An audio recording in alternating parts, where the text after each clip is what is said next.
On today's episode, I'll be talking about the original Top Gun for its 40th anniversary.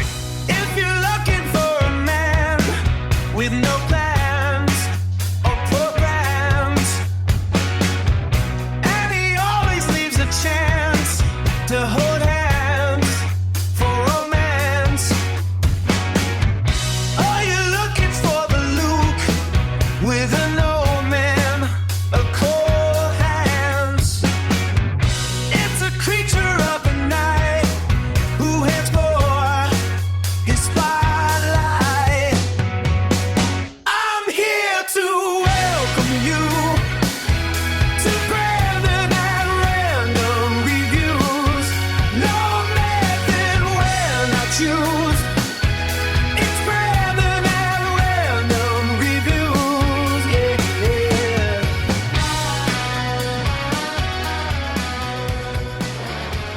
All right, everyone. Welcome to Brandon at Random Reviews, covering one unsystematically chosen topic at a time. If you like listening to a guy recap and review movies in weekly episodes, then look no further. To keep up with the newest content, you can find Brandon at Random Reviews on most major video and audio platforms, as well as all popular social media sites. If you enjoy this, please like and subscribe, and maybe drop me a nice rating on your app of choice. It really helps out a lot. Like I said, today's movie is Top Gun, which is confusingly credited for being suggested by the California magazine article Top Guns by Ehud Yoneh. No idea if I'm pronouncing that right. This was basically just a magazine article that they talked about these fighter pilots in the Navy, and they basically had to credit it as having inspired the title at least, so that's why you get that weird credit for it. Released on May 16th, 1986, with a runtime of 110 minutes, this movie is rated PG by the Motion Picture Association of America for erotic depictions of beach volleyball. Budget $15 million. Directed by Tony Scott, who also directed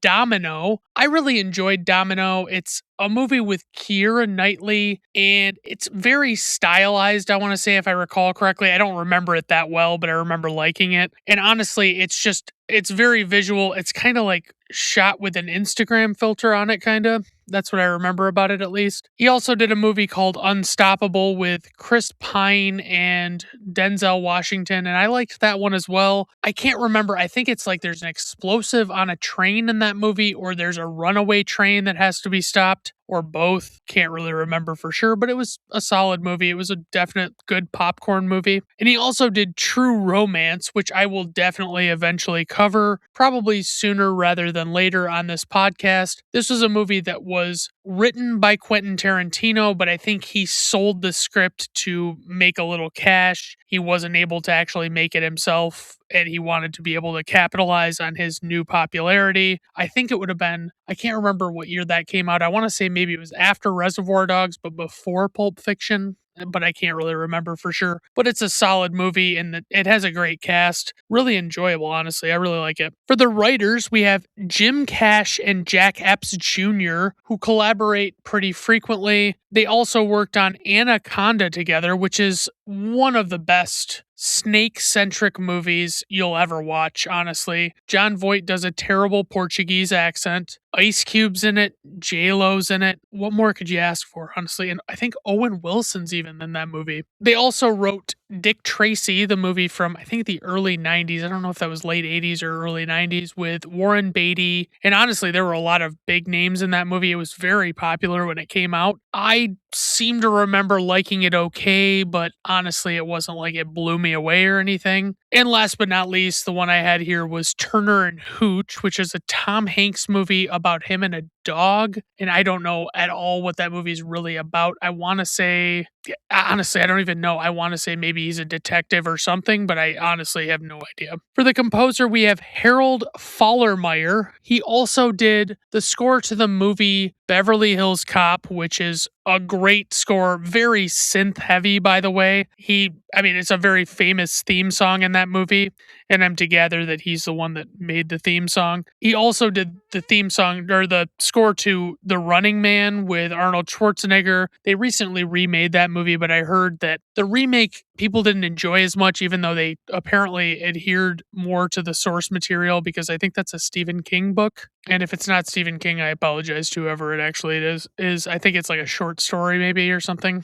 And he also did the score for Fletch, a Chevy Chase comedy from the 80s. I want to say like 84. Honestly, pretty funny movie. A lot of great one-liners in that movie. Really actually enjoy that one quite a bit, even though Chevy Chase in general is kind of a questionable human being. It could be way worse, I suppose. For the cast, we have Tom Cruise, who plays Lieutenant Pete Maverick Mitchell. He was in all of the Mission Impossible movies, and they finally made the last one. And I want to say it didn't perform as well as they hoped. It only made like a few $100 million, and it was basically like they hoped that it would make a lot more than it did. As far as I knew last I checked. I don't obviously check very frequently, but I actually really enjoy the Mission Impossible movies. The only one of them that I find to be a little too ridiculous is the second one. I covered this very early, like one of my first couple of episodes, and it did it in tandem with the first one. I like the first one so much better, even though the first one is confusing plot-wise. It's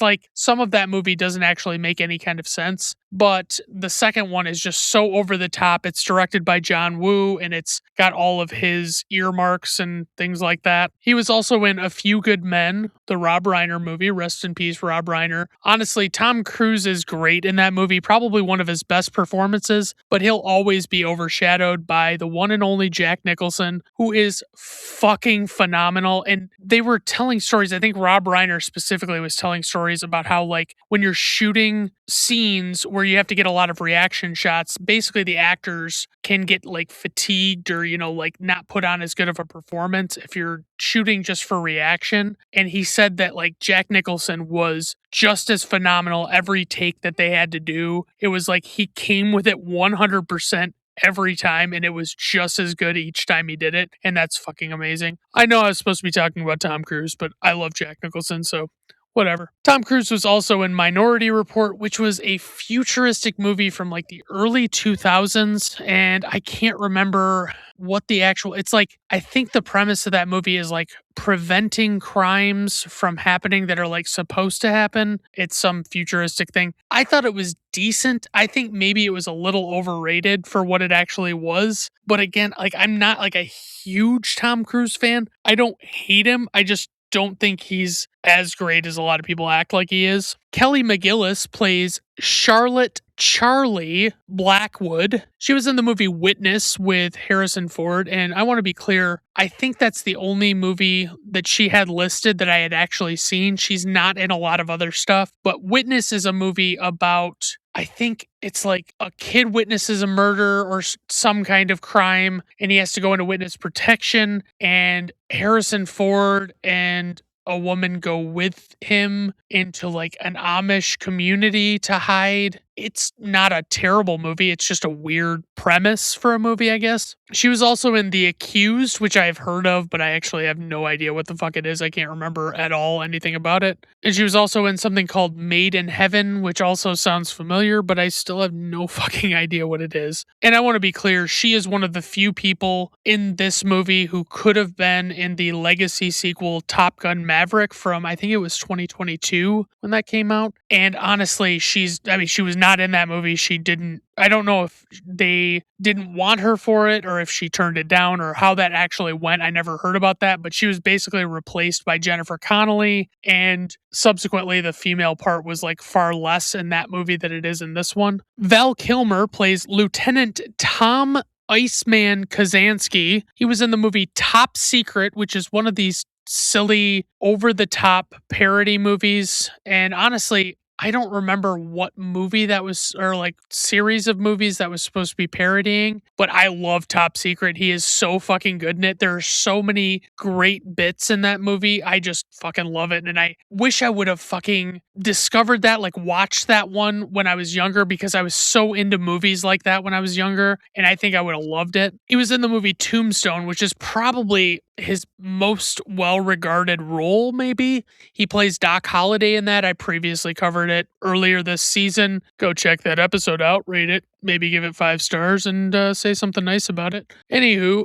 great fucking movie, great fucking performance. He is so good in it, and he adds like a little comic relief to the movie that desperately needs it. He was also in the movie Willow, which is a George Lucas, I don't know if he directed or just produced that movie, heavily influenced by him anyway. And that one has Warwick Davis, who I want to say has like magical powers or something. I'm not a huge fan of that kind of movie. It's just a little too out there for me, so I just didn't really go for Willow that much. Anthony Edwards plays Lieutenant Junior Grade Nick Goose Bradshaw. He was, of course, in ER for several seasons. Never seen a single episode of ER. I don't know that I've even, like, I've maybe caught like a tidbit of a little bit of one episode here or there, but like never on purpose and never like stuck around to see what it was all about. It was a little too heavy and serious for me. He was also in the movie Zodiac, which I've said before, I covered it on a video episode, like a shorter one, but it is one of the best thrillers I've ever seen. It's so well crafted. It's David Fincher, who I love, great director.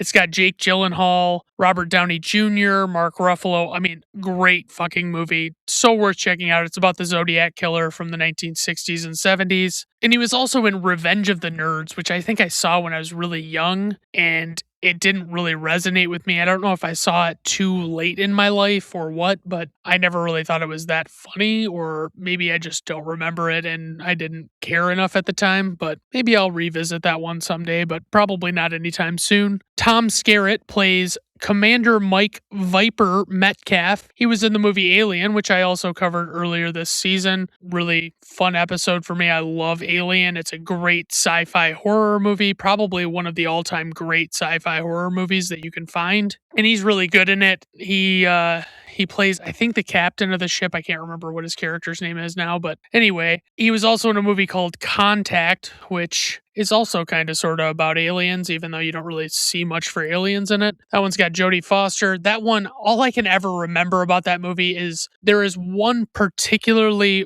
amazing shot, like a special effects shot that they did in that movie where this girl runs up the stairs, and it's like through camera trickery, it's like it appears like you saw the whole thing through a mirror. It's very cool to look at. I'd suggest looking it up sometime. And he was also in Steel Magnolias, which I very recently mentioned that I did cover in my first season. My sister was a guest host on it. Kind of a chick flick, but honestly a pretty solid one at that, so I won't really hold that against it. It's a good movie. I really enjoy it. Tim Robbins is in this movie. He plays Lieutenant Junior Grade Sam Merlin Wells. And I'm just going to mention this right now. Well, no, I'm going to mention it later. Never mind. Let's put a pin in that thought. I'll probably mention it when we get to it. He was in The Shawshank Redemption from 1994. It was nominated, I think, for Best Picture. It was a notorious flop when it came out, but it has since become like one of the most well-regarded movies of all time.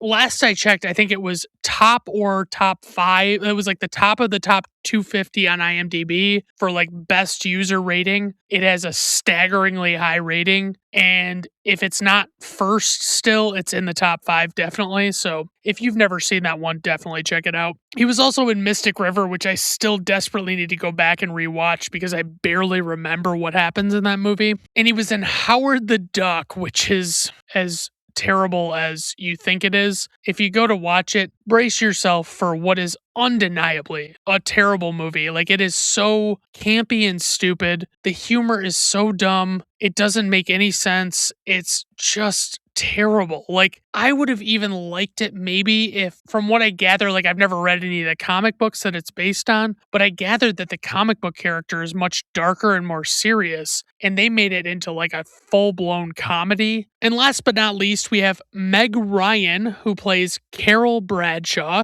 She was in my favorite rom com of all time, When Harry Met Sally. Really enjoy that one. A lot of great moments in that movie. It really hits every note just perfectly. She was in Sleepless in Seattle with Tom Hanks, which is a frequent co-star of hers. They've been in a lot of rom-coms together. They have great chemistry. I really just think Sleepless in Seattle is okay. It's not like amazing. And she was also in a movie called City of Angels, I think with Nicolas Cage. And I want to say that like there is a scene with her character on a bike that is particularly insane and stupid, and it just doesn't, it pisses off a lot of people that see the movie. So, just look out for that because you're not going to miss it. For casting notes, Matthew Modine turned down the role of Pete Maverick Mitchell because he felt the pro-war themes of the movie went against his personal politics and chose to be in Full Metal Jacket instead. Producers ended up wanting Tom Cruise for the role after seeing him in the movie Risky Business. Before Cruise was selected, Emilio Estevez, Patrick Swayze, Sean Penn, Rob Lowe, Charlie Sheen, Michael J. Fox, and Ralph Macchio were also considered. And if you're not familiar with movies from the 1980s, that's just about every major young male star that could have been considered for this movie. So if that gives you like a sense of like how big of a deal this movie ended up being. Brooke Shields, Demi Moore, and Julianne Phillips, who I don't know, were rumored to be in the running for the role of Charlie before it went to Kelly McGillis. Val Kilmer was reluctant to take the role because he was not a fan of films that glorified warmongering,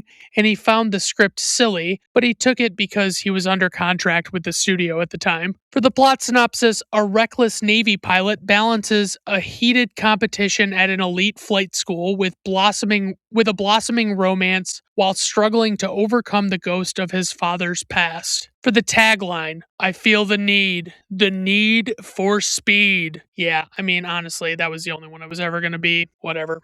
Alright guys, let's just dive right into the plot of this motherfucking movie. So this one kicks off with the opening credits, and it's just a black background with white print. Pretty standard. It comes up and says that on March 3rd, 1969, the U.S. Navy established an elite school for the top 1% of its fighter pilots. Its purpose was to teach the lost art of aerial combat and to ensure that the handful of men who graduated were the best fighter pilots in the world, and they succeeded. Today, the Navy calls it Fighter Weapons School, which is a terrible name. The Flyers call it Top Gun, which is significantly better.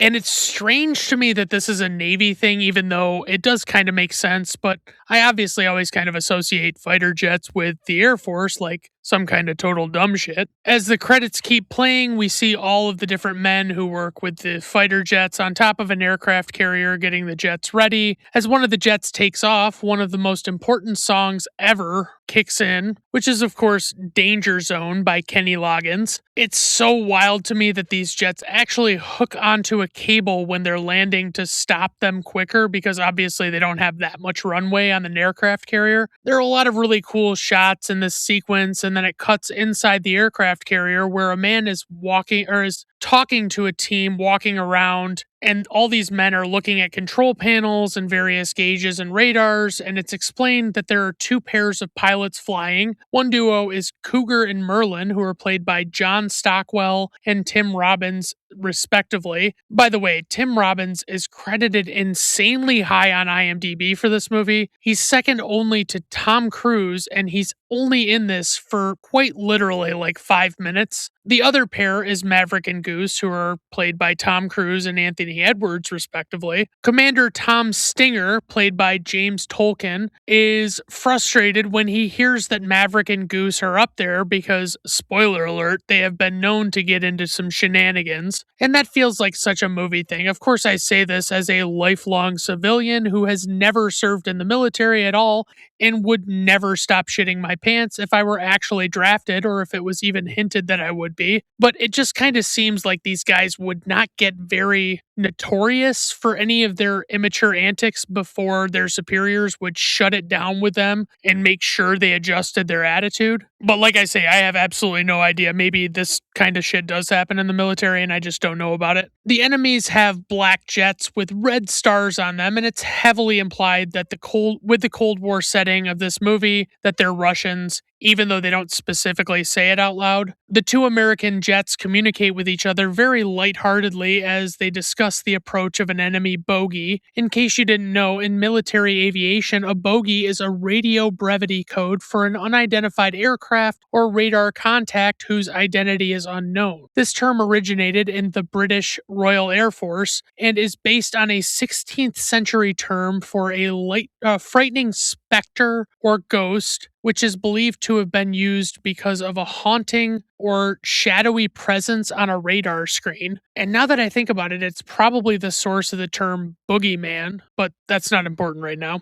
Stinger confirms that with the men in the control room that they weren't expecting visitors that day, which makes me wonder why they were even doing this. What were they actually expecting? Because I missed that piece. The pilots of the two jets try to confirm that the unidentified aircraft is in fact traveling alone and that it is not accompanied by any additional jets. And of course, they almost immediately find out that there is indeed a second jet as well, and Stinger tells them to get the bogies out of there. I should probably mention this multiple times in this movie. There are enemy fighter jets like this, and they just keep happening, but it's just they don't, for whatever reason, I don't know what the choice was for them to not say that it's Russia. I'm guessing they didn't want to cause any problems with the government or anything, but they just keep randomly appearing as the faceless enemy of the United States. And the only thing that makes me really be pretty sure that they are Russians, and the viewers in general, are repeated references to enemy crafts as MiGs. And it doesn't, with using that term, it doesn't really leave it up to the audience's imagination, since that's a term pretty much exclusively used for Soviet crafts. MiG,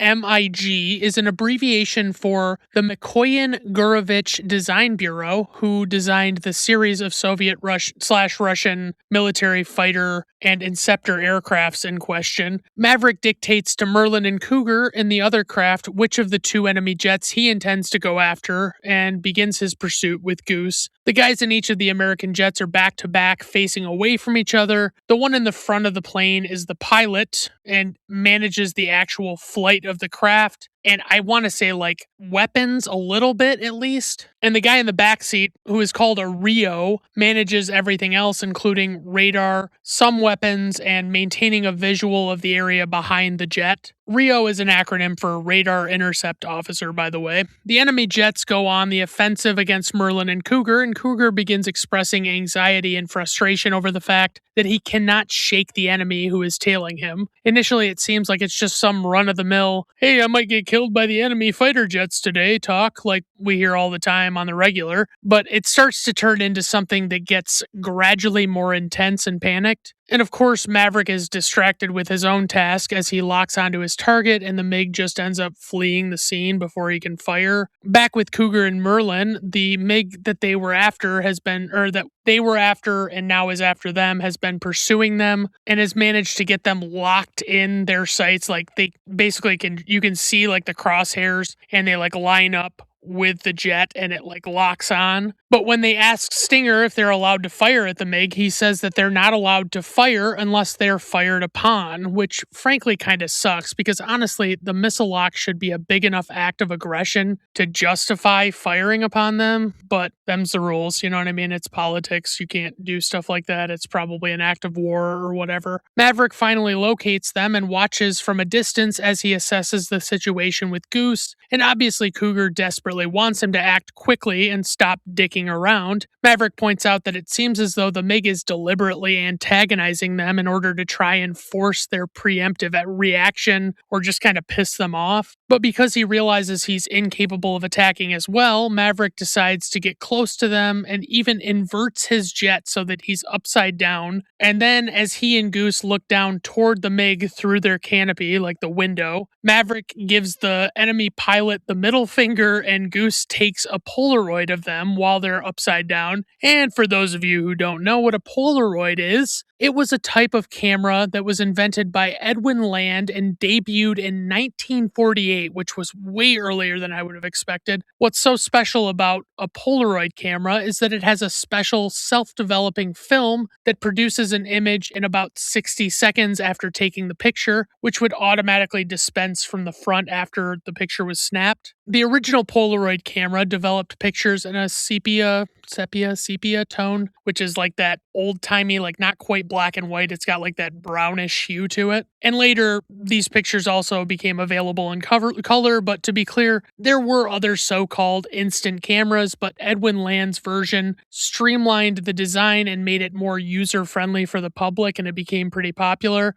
But despite their tremendous convenience over traditional film cameras where you had to go into certain types of stores with dark rooms and get pictures developed, the cost was significantly higher for the stock that you had to put into the camera. So despite them being popular to some degree, they never became the primary camera type, and it was honestly pretty rare in my experience that people would have them. Most people just had standard film cameras and they would do the developing because it was so much cheaper. Anywho, while Maverick and Goose are dicking around with the camera, they manage to scare away the MiG after some time. All the while, they don't realize that Cougar is legitimately having a nervous breakdown over the anxiety of the experience of being antagonized by the MiG in midair. None of the other three pilots can even get him to talk to them, and they're going all out, like doing all they can to just talk him down because they're beginning to run out of fuel, which works in the movies based on the real world, but not in The Last Jedi, of course. Despite being ordered to land, Maverick pulls back up just as he touches down on the aircraft carrier because he wants to go back to help Cougar because he knows Cougar's in trouble. It's pretty clear that Cougar is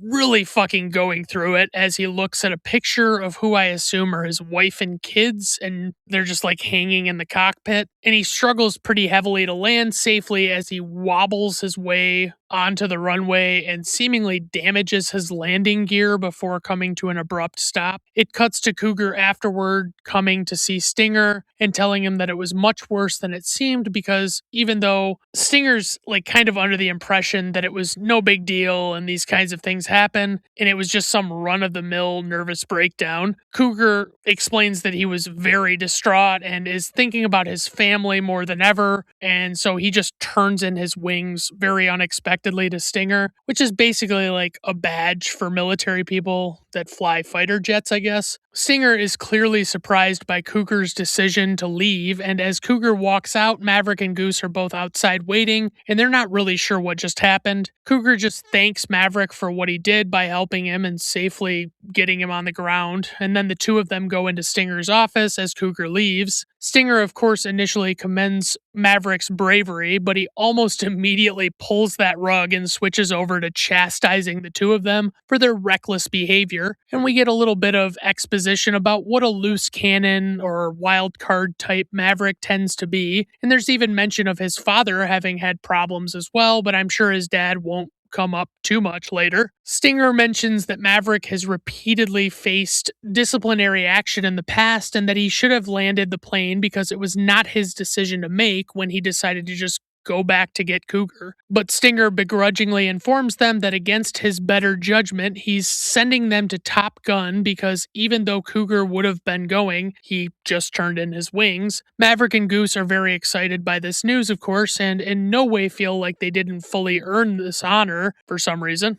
And it cuts to Maverick riding his motorcycle by a runway and watching a fighter jet take off while Danger Zone is playing yet again. Hell yeah, Danger Zone. And honestly, despite this soundtrack being pretty popular to my knowledge, I only remember like 4 songs that are on it, and they all get used over and over again in this movie. This song, Danger Zone by Kenny Loggins, Take My Breath Away by Berlin, You've Lost That Loving Feeling by the Righteous Brothers, and the theme song, which is by the composer of the movie. It's pretty clear that Maverick is just so fucking geeked to be in the Top Gun school, academy, whatever you want to call it, despite him basically being chosen as a backup to Cougar. It cuts to a class of sorts being led by Lieutenant Commander Rick Jester Heatherly, who is played by Michael Ironside, and he explains the evolution of the fighter pilot proficiencies over the years. Michael Ironside famously has just the sweetest and most cheerful looking face. Just kidding. He looks like pure rage and demonic possession. Jester introduces Commander Mike Viper Metcalf to the class, who he explains is arguably the best fighter pilot in the world. Oh, I should probably mention, I will never refer to any of these characters by anything but their call sign after introducing them for the first time. Viper gives a big hurrah speech about how things are going to go at Top Gun and how despite the students being great, they intend to make them the best over the course of the 8 weeks that they have. He explains to them that the best of the best are pictured in the plaques on the wall behind them. Then he specifically looks at Maverick and asks him if he thinks he'll ever be on the wall. Maverick kind of hesitates briefly and then says yes. And despite Viper pointing out that this is arrogant of him to say, and Maverick actually agrees with him, Viper admits that he does admire that kind of confidence in a pilot. During the class, one of the other students named Iceman, who has been, he's played by Val Kilmer, makes faces at Maverick in response to his obvious cockiness. And he even tells Maverick at the end of the class that the plaques for the alternates are in the ladies' room. And Goose lets out the most sarcastic and high-pitched laugh I've ever heard. And honestly, I think that's probably what people love most about this movie, is that it's so laced with humor throughout, even though it's generally considered a serious movie. And Goose is honestly probably the best source of humor as well. He's just an all-around likable guy. Gosh, it'd be a real shame if something happened to him. It cuts to a club where most of the guys from the class end up being. Goose and Maverick are, of course, together because they're total besties, and they talk a little bit about picking up chicks. And then Goose lays down some exposition about this guy, Iceman, who's supposed to be the best. And he says he's called that because that's the way he flies. Ice cold, no mistakes. And I like that this is really the only blatant call sign explanation that we actually get, because it would be ridiculous if any other explanation of any other call signs were like this. Eventually, as the two of them reach the bar, Iceman's co-pilot, Rio guy, Slider, begins talking to Goose, and boy, am I glad that this guy doesn't really have much screen time, because he talks like so much in this scene and he doesn't talk the rest of the movie very much, but he's not a great actor, and I don't know if it's just like his writing for his dialogue is pretty bad too, so I can't really fault him completely. Suddenly, Iceman also comes up and starts talking mostly to Maverick. He's being a cocky prick, and he's asking Maverick if he's figured out who the best is yet, and it's pretty clear that Iceman considers himself to be the best, and they also suggest that Maverick and Goose lucked out by getting Cougar's spot in Top Gun when he left the Navy. And although the two of them defend themselves and say that they got there on their own merits, it ends up just being a very tense interaction after Iceman and Slider walk away. Also, Iceman is right. They lucked out really hardcore by getting Cougar's spot. Just want to really hammer that home. Goose decides to make a bet with Maverick that he can't pick up a girl that's at the bar there that night. Maverick explains to Goose as he eyes a girl on the other side of the bar, who is played by Kelly McGillis, that he believes she's lost that loving feeling. And Goose is like, no, I don't think she has. Like, he picks up what Maverick is insinuating that he's going to do. And it turns into one of the more memorable moments in the movie, where Maverick grabs a microphone and he and Goose sing the song She's Lost That Lovin' Feeling by the Righteous Brothers to her. The whole bar joins in, and the woman that he targets with the song is clearly embarrassed by all the attention, and eventually she tells Maverick to sit down next to her. And I'm going to say something right now that might not be a super agreeable comment to make, but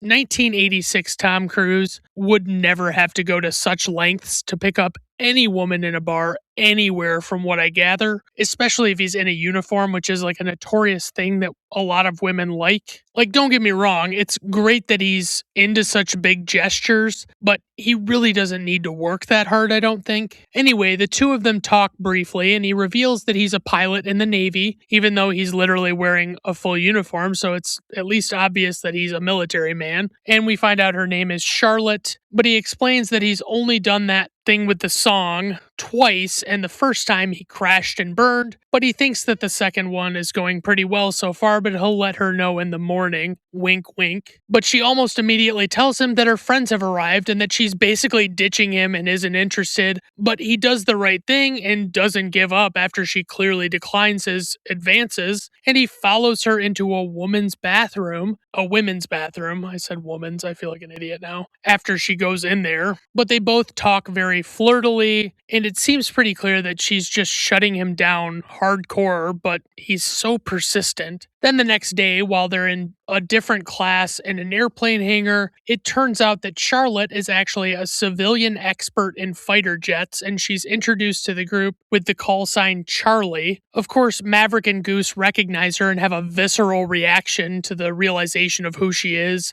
She begins talking about the technical capabilities of a MiG fighter jet, and she explains that it's like a MiG is unable to perform this certain type of maneuver, and Maverick and Goose talk amongst each other a little bit, and she stops everything she's doing and asks them what they're talking about, and they point out that her data is inaccurate. They explain to her and the class that they saw a MiG perform the maneuver in question, and they basically tell the story about how they were turned upside down, giving the middle finger to the Russian jet earlier. Charlie finds the story pretty unbelievable, and so does everyone else, but the two of them stand by what they claim happened. After the class is over, Charlie stops Maverick and explains to him that she has to deal with a new group of hotshot pilots every 8 weeks as an instructor at Top Gun, and she wants to know more about the MiG. But Maverick casually reminds her, as she told him in class, that she has higher security clearance than him, and that she could just read about it if she wants to know more about it, because clearly he couldn't possibly know more than her, is what he's,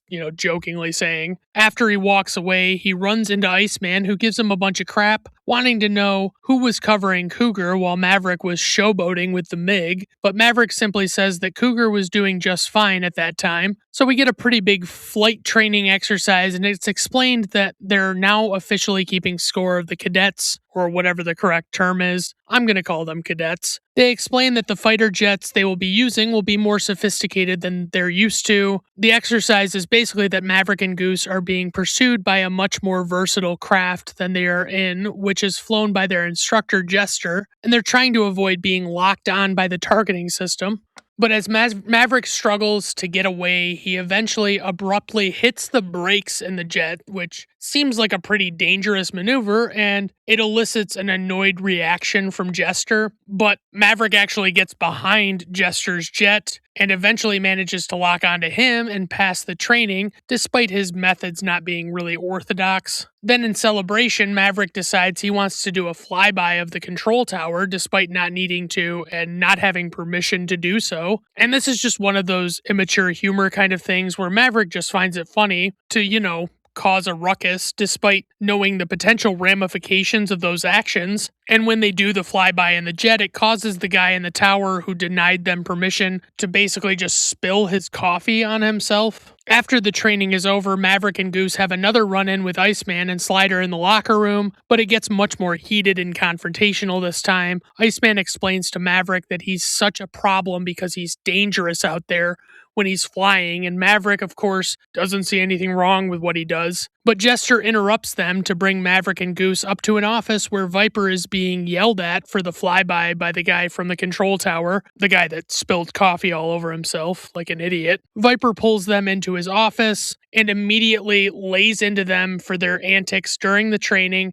He explains that Maverick broke a major rule of engagement with the stunt he pulled by braking midair to get the trainer past him so he could finish the training and succeed. And I looked this up, and basically the stunt is considered extremely cinematic and not realistic for a real life setting with a fighter jet, because while it's technically possible to do, it would be way too risky to have to kill all of your kinetic kinetic energy midair by stalling deliberately and would leave you vulnerable to a myriad of issues. I always thought the first time I saw this was like he was like pulling back on thrusters or something, like creating wind resistance, but not truly like killing his engine, which apparently he supposedly is, according to Google. And it irritates me more that the maneuver was punctuated by the flyby, or it irritates Viper more, that it was punctuated by the flyby, which is something he refers to as a circus stunt. He explains that the rules that they have are in place not only to protect Maverick, but to protect those around him, and he explains that he's not flexible about that, and that if Maverick cannot follow the rules, that he is done at Top Gun. Viper asks him if he's clear on that, and Maverick reluctantly agrees. And I gotta say, it has been quite a while since I've actually watched this movie, like maybe 20 years or more since I last saw it. And it's weird to think about how much differently I viewed it this time and what perspectives I had, because Maverick comes off like so much more of a douchebag this time around, in my opinion. And I find myself siding more with the people who just want him to grow up and do what he's supposed to do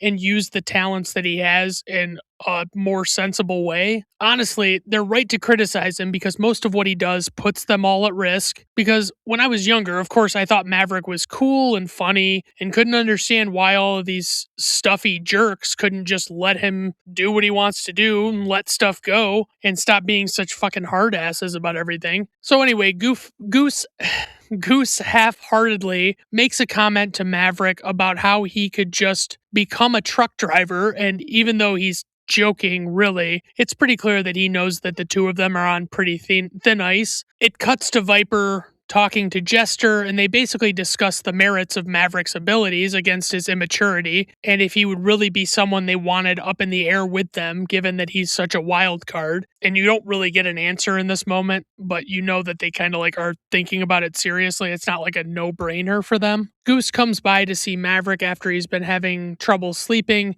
he explains to Maverick that he went from wanting to experience glory in Top Gun to now all of a sudden lowering his standards to just wanting to graduate. He also mentions to Maverick that he understands the trouble he has because Maverick's father's reputation is like a big deal, and how it's like he's flying around chasing a ghost when he's up there in the jet. Maverick explains that Goose is the only family he has now. Then it cuts to Charlie talking to Maverick about his flight strategies, and she explains to him that his choices are questionable in certain hypothetical situations. He then seizes the opportunity to try and ask her out on a date again, but she's still unwilling to entertain the idea because she doesn't date students. Slider, who is in the room and witnesses this interaction, mocks Maverick for crashing and burning yet again with Charlie, but Maverick just sniffs the air and tells Slider that he stinks, and Slider actually takes it to heart and like sniffs his armpit like he's actually bothered by the very light burn. Then it cuts to what is arguably the most heterosexual scene in all of Hollywood cinema, where a number of cadets are playing beach volleyball while shirtless and glistening with sweat. The only one of them that is wearing an actual shirt in this scene is Goose, and to be clear, it's just Maverick and Goose on one side and Iceman and Slider on the other. It doesn't matter who won the beach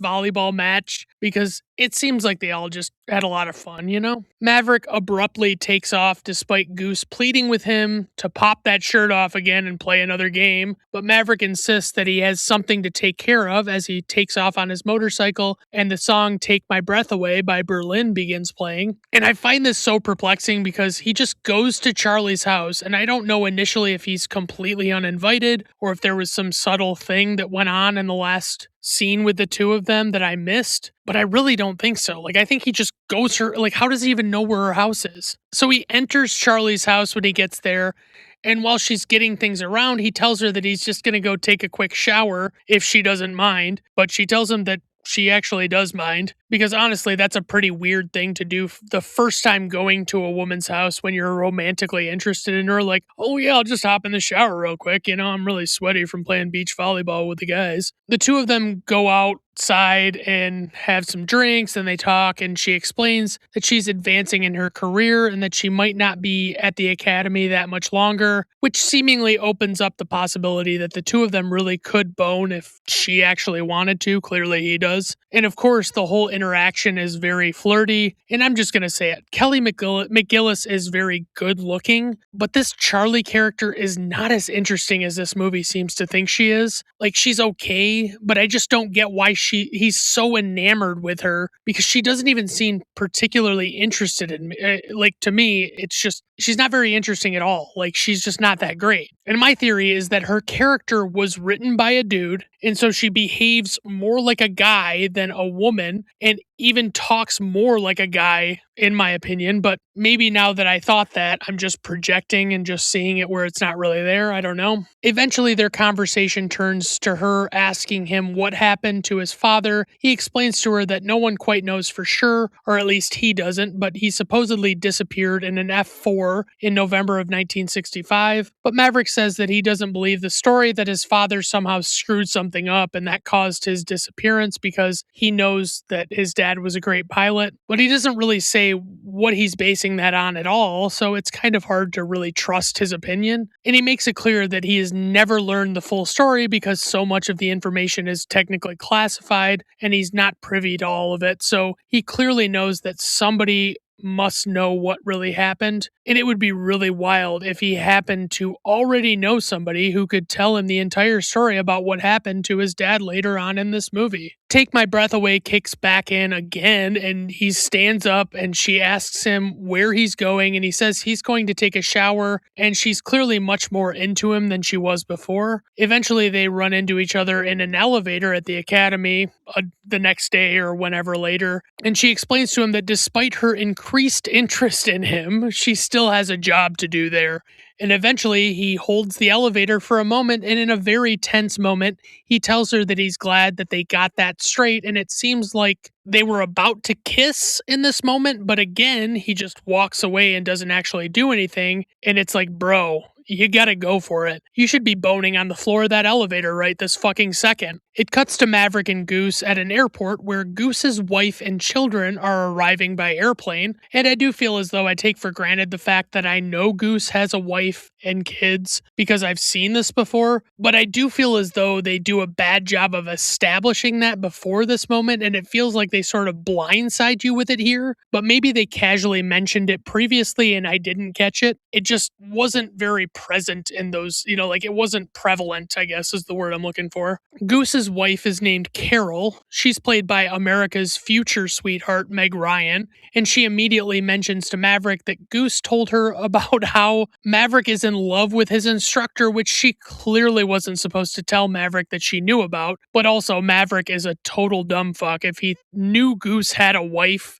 and actually didn't believe Goose was telling her everything about everything that he knows, because that's what husbands and wives do. Then it cuts to a class where they're examining a training session or some kind of real life instance where Maverick made a bad maneuver instead of just bailing out and protecting himself and the plane that he was in. And basically this is just a giant roast session for Charlie and Viper where they question Maverick about it in front of fucking everybody and tell him what a dumb fuck he was for doing it. But ultimately, Charlie points out that although it was a stupid thing to do, it actually ended up working, but they still use the footage of it as an example of something not to do. One of the other cadets leans down to whisper in Maverick's ear that that was one of the gutsiest moves he's ever seen, and Maverick ends up storming out of the roast session class, and he's just fucking pissed off. And Take My Breath Away kicks back in, and Charlie tries to chase after him, but Maverick is just ignoring her, and he gets on his motorcycle and pretends like he can't hear her when she catches up to him. Then he takes off on the motorcycle, and she goes after him in her car. Both of them are legitimately risking life and limb by running red lights and whatnot, and after he finally stops on the side of the road, she aggressively pulls up toward him, and he yells at her for having the audacity to call him reckless while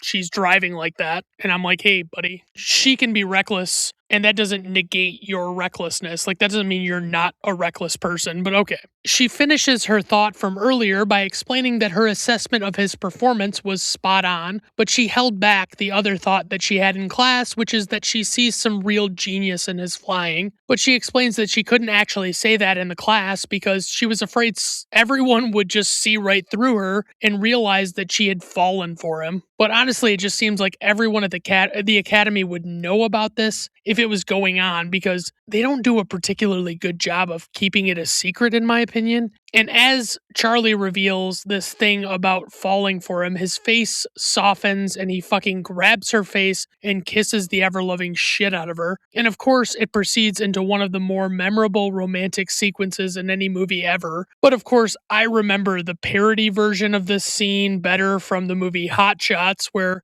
he starts frying an egg on her stomach and stuff. By the way, Hot Shots is a 1991 parody movie starring Charlie Sheen and Carrie Elways, and is directed by Jim Abrahams. I don't know. He also directed the movie Airplane, Top Secret, the one with Val Kilmer that I already talked about, the Naked Gun movies, some of the Scary Movie movies, films, whatever you want to call them, and many others like it that are all in the same vein of these silly, deadpan parody movies that are meant to be just making fun of these movies typically target a specific genre of movies after that genre becomes immensely popular, and they satirize many of their more common tropes or like the more ridiculous things that happen in the movies. Typically, Jim Abrahams he used to work with writer-producer duo the Zucker brothers, David and Jerry, but they were seemingly not involved in Hot Shots, which I actually didn't realize until I was looking this movie up. And by the way, this sex scene in Hot Shots is actually parodying, I think it's parodying 8.5 Weeks with Kim Basinger and Mickey Rourke.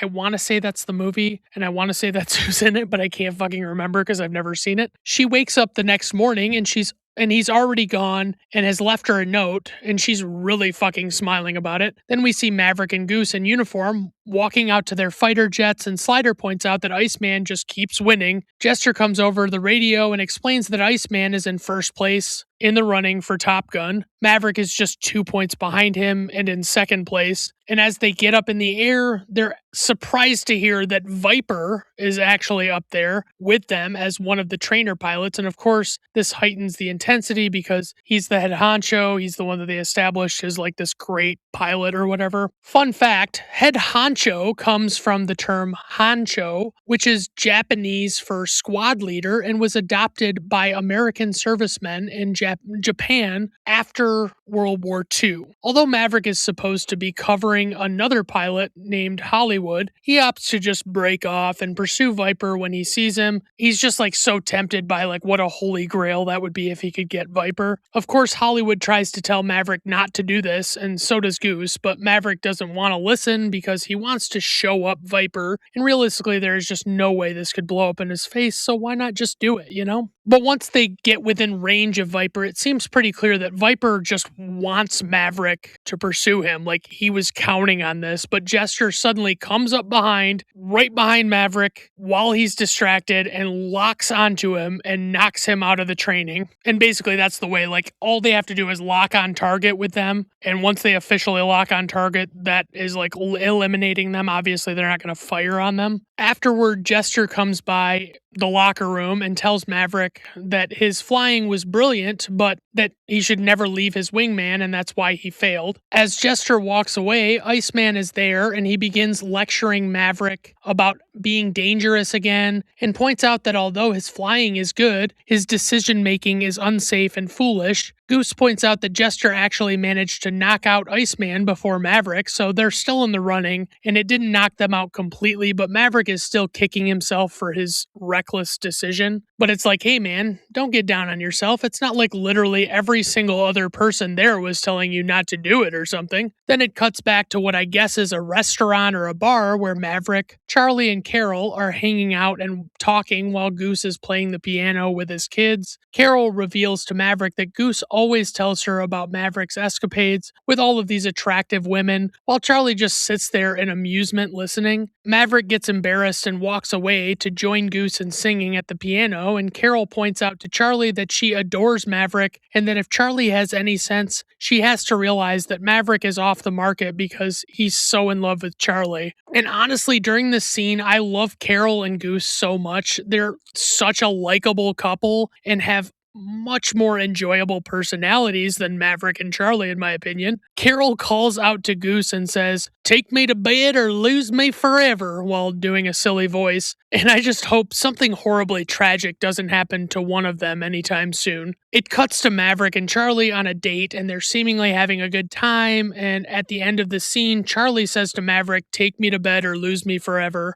Then when they start to kiss, it's like Charlie is completely missing Maverick's mouth, but it's like neither of them are course correcting to actually line up with each other's mouths, and they're just seemingly good with kissing an area adjacent to each other's mouths on their cheek area. The next day, Jester announces that there are 2 weeks left and the Top Gun trophy is still up for grabs. All of the jets turn on and are coming down the runway as Danger Zone kicks on yet again, and it reaffirms my theory that there are really only a few decent songs on this entire well-regarded soundtrack. Maverick and Goose go up together with Iceman and Slider. As they begin pursuing the enemy jets, Iceman tries to take the upper hand and steal away the opportunity from Maverick to take out one of them. This, of course, angers Maverick as Iceman ends up taking a very long time to try and lock on target. Iceman eventually has to break off because he can't lock on, and Maverick and Goose go into something they call a flameout, which is more of a Mayday type situation where they can't correct an issue with their craft or like its flight. Eventually, engines 1 and 2 cut out, and Maverick announces that he can't recover as they're basically in a tailspin. Maverick struggles very hard to eject both him and Goose, but when he does, we see that Goose ejects and collides headfirst with the canopy after it flew off. The two of them end up landing in the water after parachuting down, and Goose's lifeless body is there in the water as a helicopter comes to pick them up while Maverick holds Goose. One of the rescuers drops down to the water to apprehend them and has to convince Maverick to let Goose go, as Maverick already knows what's happening and doesn't want to accept it. So Goose dies very unceremoniously, and there's virtually not a single hint that he might have even survived a little bit. Like, we just know for sure he died. Maverick is splashing water on his face in the bathroom, and Viper walks in to talk to him and confirms that Goose passed away. Viper explains to him that this stuff happens inevitably in this world, and that he lost 10 men at once in Vietnam, and usually it's both members of the flight crew that go at the same time because usually it's like a catastrophic explosion or crash. But he assures Maverick that this will not be the last time this happens and that he simply has to stop being a bitch and accept it. That shit happened like 20 fucking minutes ago, and you can't just dwell on a close friend's death for hours and hours afterward, dude. Later on, Maverick is blaming himself to Charlie, and although she tries to comfort him, he doesn't take her up on her offer and decides to go it alone. Maverick goes inside what I guess is Goose's place and looks at photos and dog tags, and Carol is there, and obviously she's in grief as well. She tells him that Goose loved flying with Maverick, and she gives Maverick a hug as they both are in tears. She confirms to him that Goose would have flown anyway if the roles were reversed, even if he had to be without Maverick, despite the fact that he would have hated it. And she obviously says this as a way to convince Maverick to just keep going. Maverick is then at some sort of hearing where a group of men explain that the engine stalled out due to an airflow issue, which resulted in the subsequent tailspin. They go on to say that there was nothing that Maverick could have done or like in the moment, and he couldn't have prevented what happened. So they officially reinstate Maverick, and then Viper says that he needs to be gotten up in the air again as soon as possible. The next thing you know, Maverick is up in the air during a training session, and he's clearly emotional still, and he's refusing to engage with the enemy and is very apprehensive all of a sudden despite his prior loose cannonness. His new Rio chastises him for missing a very easy opportunity to attack, and then continues to rip on him as the two of them walk away from the jet, and Maverick gets in his face and tells him he'll fire when he's damn good and ready. But Viper insists that he continue being sent up to power through the pain. In the locker room, Iceman offers his condolences to Maverick over Goose, and he just says he's sorry and kind of leaves it at that. But he's clearly having a really hard time being nice to Maverick, and not remind him that he's dangerous or lecture him about putting everyone at risk up there, blah, blah, blah. There is this wonky moment right after Maverick and Iceman talk where a guy named Wolfman is on a payphone and he introduces himself and it's not clear who he's talking to. And he just lays down like this tiny little bit of an exposition that Maverick just quit Top Gun. And I don't really understand this choice because it would have been much better if we actually saw Maverick quit, but whatever, maybe it was like they would have had to do a reshoot or, it was just something with filming, but it feels really weird and tacked on. Charlie goes looking for Maverick and finds him at some kind of a bar or restaurant, and he's been drinking what appears to be a pretty hefty glass of ice water. She comes and sits next to him and asks him if he really wasn't going to say goodbye to her, but he says that he heard that she got the job she wanted in Washington and he congratulates her, and she thanks him, but she tells him that she wasn't going to leave without telling him goodbye herself. She tells him she's seen all of the evidence that she needs to, and she knows that it wasn't his fault, although he clearly doesn't believe that, or at least he won't let himself believe that. She explains to him that what he does out there is dangerous, but he has to go on, and he tells her that she doesn't understand, but she doubles down and she explains to him that he's never going to be happy if he's not up there going high speeds in a fighter jet. But he thanks her and tells her that if he needed help, he would have asked for it. She then switches tactics and points out that he clearly didn't learn anything while he was in the academy except to quit, which he has learned to do very well apparently, and I'm just so confused because that seemingly implies that he had quit like multiple times since the two of them met, and that's very clearly not the case. Like, it's just a really weird choice. She says so long and leaves, and then Maverick goes to Viper's house on a Sunday, which is, of course, the Lord's Day. Viper comes downstairs and explains to Maverick that he once flew with his father, and he explains that Maverick is a lot like his dad, but, he's a lot better in a lot of ways, and he's also a lot worse in a lot of ways. Maverick confirms with Viper that his father did do things the right way, and that he was heroic, like he just wants to make sure that that's actually, like, the image he has of him is at least somewhat true. The two of them go outside, and Viper asks Maverick if that's the reason he flies the way he does, like he's trying to prove something or whatever. Viper explains to him that he's about to tell him something classified and that he could lose his job for it, but that he was there when his father died, when his F4 was compromised. He says his father could have done what he needed to do in order to save himself and survive, but he used the time he had left to save 3 other jets before he ultimately died, but he saved them. Maverick asks him why he's never heard the story before, but Viper alludes to the fact that everything had happened in an area where it wasn't supposed to happen, and so it couldn't be officially disclosed at all that it even actually happened at all, let alone a series of heroically redeeming details about one of the casualties. Maverick asks Viper what his options are now, and Viper says that he can return to school the next day, and he still has enough points to complete his graduation, essentially, or he can fucking quit like a little bitch, and that if he did so, there would be no disgrace in it because it would shake up a lot of people to have happened to Maverick what happened with Goose. And Maverick assumes that this means that Viper is telling him he should quit, and Viper clarifies that he's not saying that. So obviously Maverick has a decision to make, and I'm just going to go ahead and spoil it right now.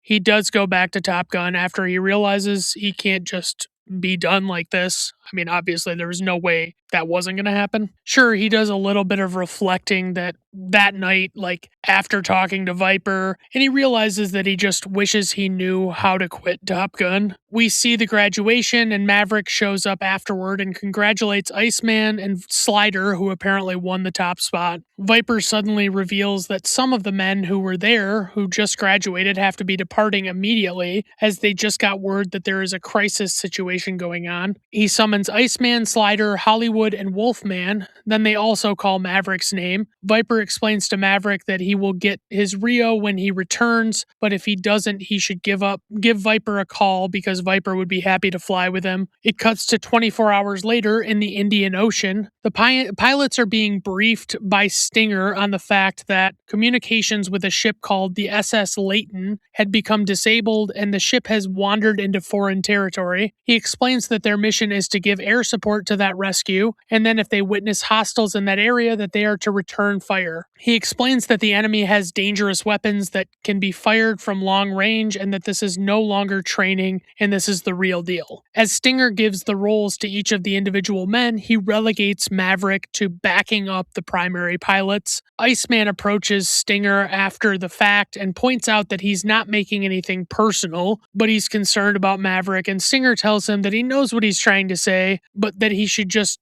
do what he's supposed to and not concern himself with that. Eventually, we're up in the air, and the group of jets are making their approach to the area where the ship is, and the enemy is coming in fast. And Maverick is just legitimately waiting back in case something goes wrong with one of them. They explain that initially there were only 2 bogeys, and then the number jumps to 4, then 5. Almost immediately, one of the enemy fighters locks on to Hollywood and hits him with a missile, and he goes down. The word is given to Maverick that he needs to go out there and replace Hollywood, and the number of MiGs climbs to 6 as Iceman is unable to shake them. Just after Maverick arrives to support him, he has a close call where he accidentally flies through an enemy jetway and almost loses control, but manages to correct. This is Maverick that this is happening to. But then he immediately decides he's going to be a pussy again and says it's no good, and his Rio frustratedly shouts at him to go back and help. Maverick whispers, "Talk to me, Goose," as he holds Goose's dog tags, and then he re-engages and takes out the first of the MiGs pursuing Iceman. At one point, Maverick is tempted to depart from Iceman's side, but he refuses to leave his wingman, and Iceman eventually takes damage and is in need of support, like hardcore. They manage to take out a couple more. Then as one of them is pursuing Maverick, he lets him get close, and he pulls the maneuver again where he hits the brakes and watches the MiG fly right by him. Then he locks on and takes out the MiG with a missile, and the remaining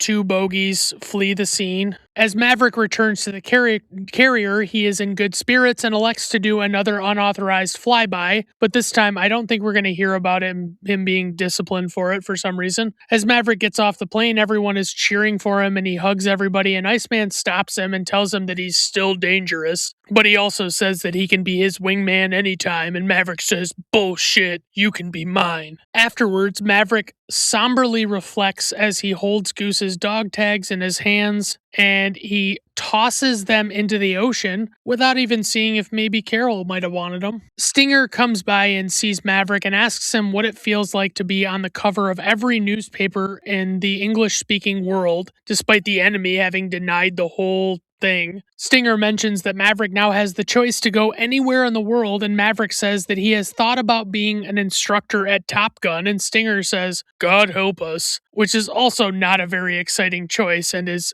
very off-brand for Maverick's character. It cuts to afterward where Maverick is sitting alone at a bar and some unidentified person pops a coin into a jukebox. The song "You've Lost That Lovin' Feeling" by the Righteous Brothers begins playing, and Maverick looks around to see who started it, but there's no one there, it seems. He walks over near the jukebox, but no one is around, and then Charlie appears behind him. He turns around and sees her, and she says that she heard the best of the best were going to be at the bar, and he says that this could get messy, and that he crashed and burned on the first try, and he'll have to let her know on the second one, but it's looking pretty good so far, which is a callback to that scene when they met. And then we roll credits.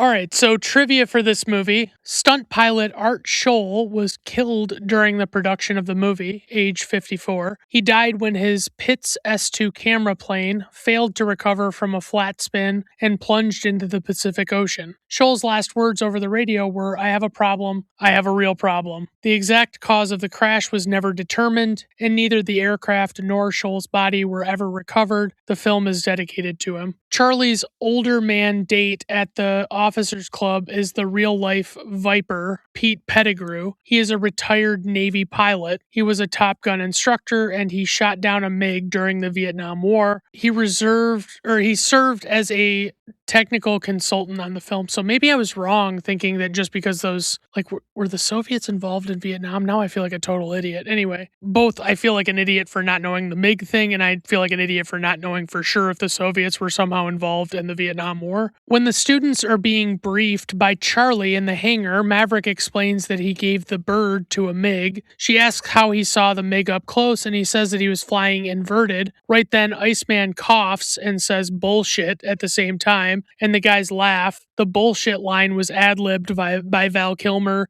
and everyone's reactions are genuine. Jerry Bruckheimer, on convincing Tom Cruise to sign on to the film after his initial reluctance, said, quote, "So the Navy Blue Angels take Tom up there and they do the 5Gs, they do barrel rolls, they do everything. He's heaving in the plane. He gets on the tarmac, runs to a payphone, and he says, 'I'm in. I'm doing the movie. I love it. This is great.'" By the way, like Tom Cruise, if you don't know anything about Tom Cruise, he's like a total adrenaline junkie, and he does like a shit ton of his own stunts. Anthony Edwards is the only actor who didn't vomit while in the fighter jets. The Pentagon charged Paramount Pictures $1.8 million to use all of their planes and aircraft carriers for the film. The Navy only authorized 2 actual missile shots to be filmed for the film. You can clearly pick out these 2 shots, ultimately shot from several angles each in order to use both shots repeatedly during the dogfighting scenes, because the aircraft firing the missile is holding a steady altitude and heading something that would never happen in a real close-in dogfight. All other missile shots shown in the film were conducted using miniatures of both the planes and the rockets. The company that produced and fired the model missiles did such a good job that the Department of the Navy conducted a preliminary investigation into whether any additional live firings of missiles beyond the 2 originally authorized were done for the filmmakers. The F-4 pilot who flipped the bird at the MiG pilot was Scott D. Altman of VF-51, who eventually became a NASA astronaut, flying as a pilot on 2 missions and as commander on 2 more missions. The character portrayed by Kelly McGillis is based on Christine Fox, a civilian flight instructor the producers met on a visit to Miramar while doing research to prepare for the film. Fox eventually rose through the ranks at the Pentagon, retiring in May of 2014 as acting Deputy Secretary of Defense, the highest post ever held by a woman at the Department of Defense. No one had ever buzzed the tower at Miramar before. The Navy pilots who were flying the scenes for the film drew straws to see who would get to do it, but it went to Lieutenant Commander Lloyd Bozo Abel. I don't know. Michael Ironside just happened to be at the hangar that day, and the plane flew low enough that he could see into the cockpit as it flew by. He said it was one of the most spectacular things he'd ever seen. For the opening of the film, director Tony Scott wanted to shoot aircraft taking off and landing on the aircraft carrier, backlit by the sun. The carrier captain had changed course of the ship, and when Scott asked if the ship could continue on the previous course and speed, he was told that turning the ship would cost $25,000. Scott then wrote the captain a quick $25,000 check so the ship could be turned and he could keep shooting for another 5 minutes. According to Scott, the check bounced. All right, on to info and ratings. Opening weekend, 8.2 million. Worldwide gross, 357.3 million. IMDb rating, 7.0. Letterboxd rating, 3.5. Rotten Tomato Critics score, 59%. Rotten Tomato Audience score, 83%. Personal rating, 4.5 out of 5 stars. Praise for this movie. Honestly, this movie is nothing without its amazing cinematography during the battle and training sequences. They are very well done. I do love the comedy relief of Goose and Maverick's antics, even though at times I feel like it's unrealistic. In criticism for this movie, I'm confused by the choice of the way they just end the beach volleyball match so quickly. Like, clearly everybody wanted more of that. Why would you do that? I mean, I guess it's a good tactic, leave people wanting more. I mean, it makes sense. All right, everyone. Thank you for stopping by. I do appreciate it. Have a good rest of your day. Bye now. I'm here to welcome you to Brandon at Random Reviews. No method when I choose. It's Brandon at Random Reviews.